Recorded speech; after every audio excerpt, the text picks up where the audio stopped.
All right, guys, welcome into my official NFL Week Number 1 rapid instant reaction, where I go through all the games, give my takeaways and my reactions, starting with the Cleveland Browns getting an opening a weekend win, 24-3, rainy game. Joe Burrow, 31 pass attempts, 82 yards.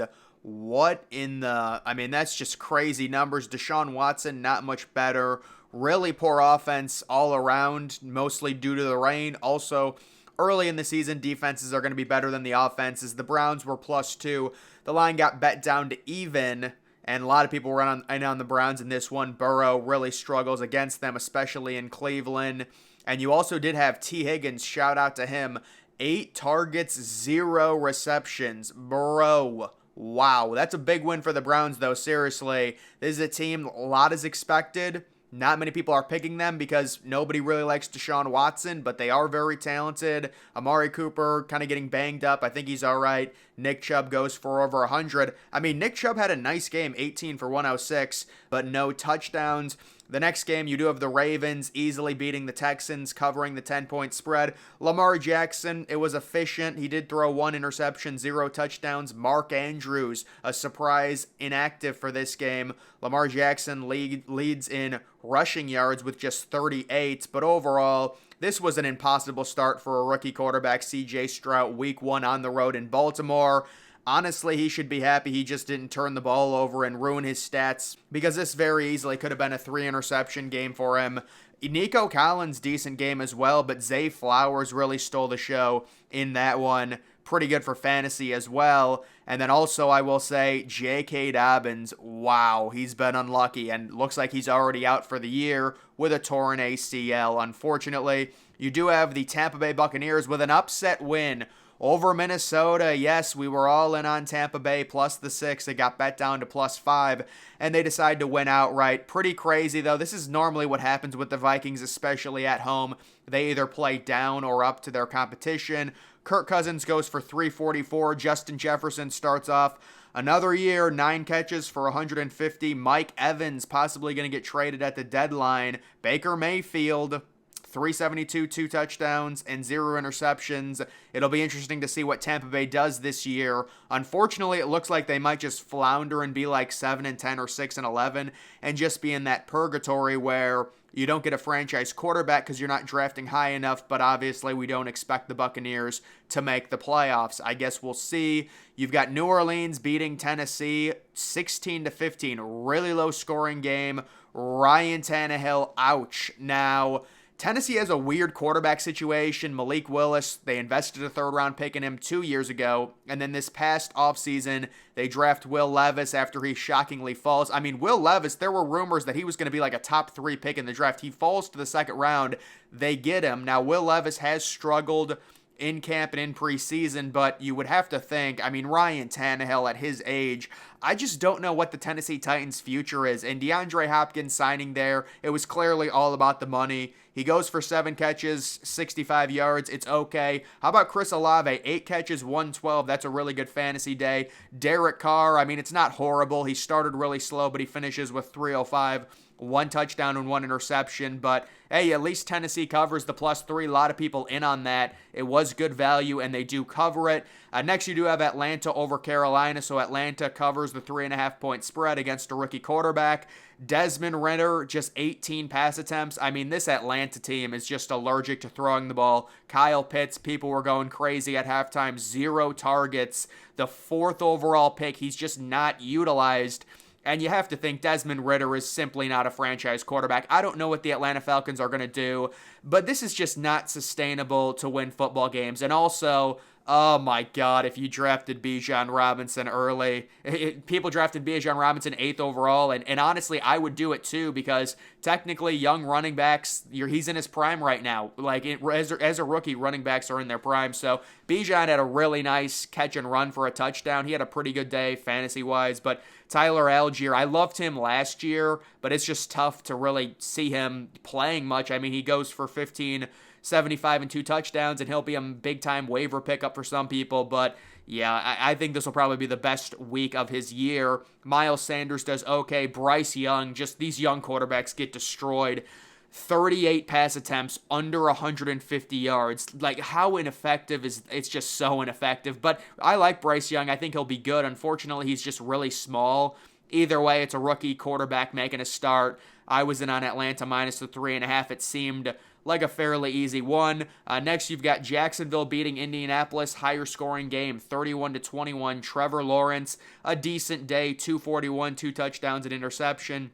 Travis Etienne goes for 77 yards and a touchdown. The real story here, Calvin Ridley. What did they get? They traded a 4th-round pick for a number 1 receiver. Calvin Ridley is a number 1 receiver in his prime right now. 8 catches, 101.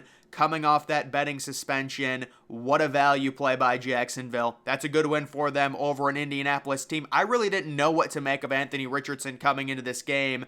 He finishes with not terrible numbers, 37 pass attempts, 223, 1 touchdown, 1 pick. The dual threat ability, everyone loves that when it comes to fantasy, the 40 rushing yards, the touchdown. And he facilitates a pretty nice game for Michael Pittman Jr. That was a major question mark. Michael Pittman Jr. sliding down fantasy boards this year because a rookie was likely starting. But Michael Pittman, I would actually consider trading him. I feel like his value is going to be pretty high after this game. 8 for 97 and a touchdown. And I still think Anthony Richardson, definitely more of a running dual threat QB.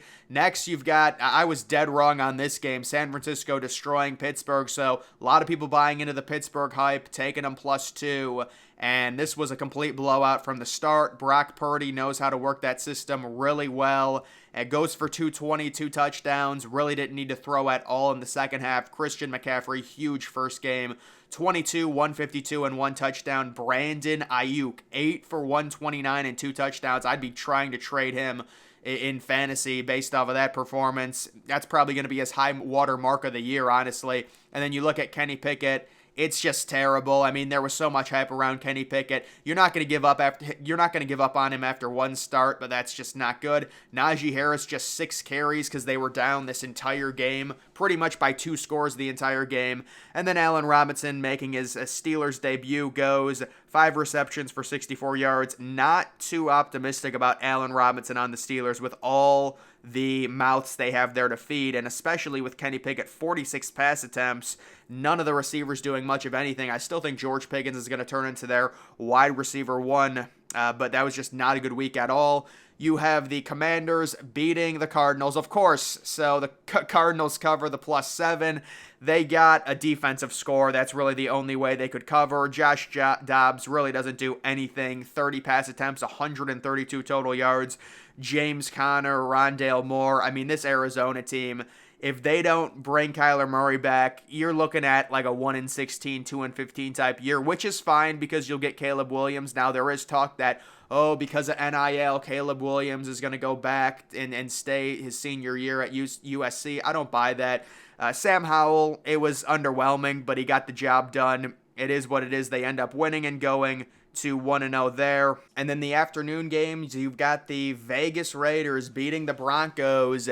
Seemed pretty obvious. Vegas +4. I don't know who would trust Denver with Russell Wilson. And Russell Wilson, 2 touchdowns, no interceptions, but the 34 pass attempts for under 180 yards, it's very inept. The leading receiver, the running back, Samaje Perine, how rare is that? 4 catches, 37 yards.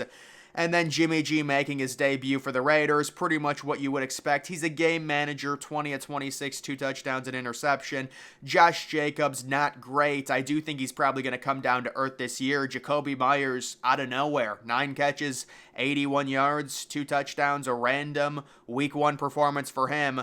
Miami beats the Chargers 36-34. The over in this game was a lock. What was it, over 56? But yeah, early season Tua Tagovailoa, amazing again. 466 pass yards. Tyreek Hill, probably the story. I guess 2 is the story as well, but 215 yards on 11 receptions, 2 touchdowns to start off his year. Pretty surprising, Justin Herbert, in terms of passing, little quiet for 34 points on offense. 228 yards. Austin Eckler has a good game with a touchdown. Keenan Allen, all right. but that is a big win for Miami. That's a toss-up game. They were 3-point underdogs on the road week 1 there. You have Philadelphia beating the Patriots, covering the 4.5-point spread. This was a game Philadelphia took early control of. The Patriots played catch-up. Seems like the Patriots outgained them significantly in this one, trying to come back. And Mac Jones, 54 pass attempts. He was throwing a lot. 316 yards, 3 touchdowns, a decent performance, but a lot of it was trying to come back. Zeke makes his debut with the Patriots. Isn't it amazing? 7 carries, 29 yards.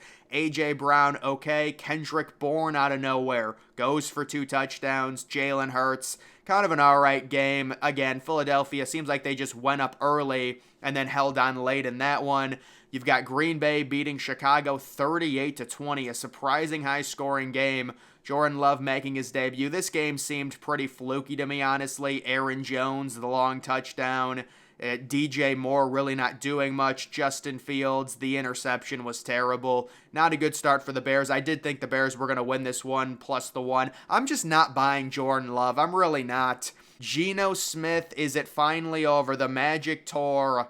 They were sitting -5 in this game. Cooper Kupp goes on IR, but no fear. Tutu Atwell goes for 119 on 6 catches, and Geno Smith and that offense completely grounded by the Rams defense. A lot of people wondering about this Rams team. What are they going to do this year? Matt Stafford getting older, always injured. Cooper Kupp always injured. They've still got Aaron Donald. Cam Akers really not getting significant carries. It's the second-year running back, I believe, out of Notre Dame, Kyron Williams, 2 touchdowns. You got to be pissed off if you're a Cam Akers owner and you drafted him in the 5th round. But either way, that's a nice win for the Rams on the road. Maybe they could be surprise wildcard contenders with their talent. But either way, guys, that is going to do it for my Week 1 instant reaction. Make sure you follow me on X. Link to that's always in the description.